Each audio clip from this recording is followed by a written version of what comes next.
এই মেলা এসে সবচেয়ে যে বিষয়টা নিয়ে অবাক হয়েছি সেটা হচ্ছে কেউ পিছন থেকে ডাক দেয় ও গো, হ্যাঁ গো ভাই, মানে আমি বুঝি পরে ঘুরে ফিরে দেখি আমার ডাকছে না অন্য জনের ডাকে, মানে পাশাপাশি তো কে কারে ডাকে এটা বোঝা যায় না। অনেকে মাঝে মধ্যে আব্বা কেউ ডাক মারে, এটাও বুঝি না। পরে তো ভয় পাওয়া যায় এটা আসলে কারে কেটা ডাক দিল কিছু বুঝি না। পরে তো জয় ঝামেলা হয়ে যাবো, পরে ঘুরে ফিরে দেখি না আমার না অন্য কেউ ডাক দিচ্ছে। তো মেলার মধ্যে কিন্তু এই সমস্যাগুলো সবার সাথে হয়, তো এই বিষয়গুলো একটু খেয়াল রেখে চলবেন, পরে কিন্তু জয় ঝামেলায় ফাইসা যাবেন।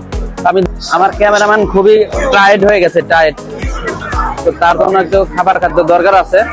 কাচ্চি খাবো, দেখি কাচ্চি পাওয়া যায় কিনা। কাচ্চি খাবো আমরা। আমরা কিন্তু হাজি বিরিয়ানি ঢুকলাম কাচ্চি খাওয়ার জন্য। হ্যাঁ,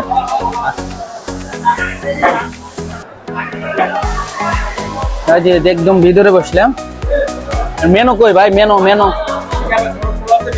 কাচ্চি খাবো, কাচ্চি। এখানে কাচ্ছির যে দাম, এটা মোটামুটি কিন্তু সবকিছু প্রাইজের দাম বেশি, কাচ্ছির দাম কিন্তু অনেক বেশি, অনেক। আমরা বাইরে যেভাবে খাই ওই তুলনায় কিন্তু ডাবল। এই যে কাচ্ছিটা, এটা হচ্ছে 400 টাকা দাম। আপনি এখানে খাবার খাবেন আর বাস খাবেন এক কথা। তো যারাই ঢোকেন, মানে খাবারের দোকানে ঢুকবেন, একটু বুঝে শুনে ঢুকেন। দেখেন এই যে হচ্ছে আমাদের বিফ কাচ্ছি। আমার মনে হয় না 400 টাকাতে কেউ কিনে খাবে। আমার মতন মানুষ মনে হয় না কিনা খাওয়া ঠিক। তো কিছুই করা না, এটা হচ্ছে পুরা, মনে করেন যে আমাদের হচ্ছে আগে খুদ খাইতাম, এই খুদের মতন একটা। বাড়িতে আমার বউ রান্না করলে এটা ভালো দিলাম।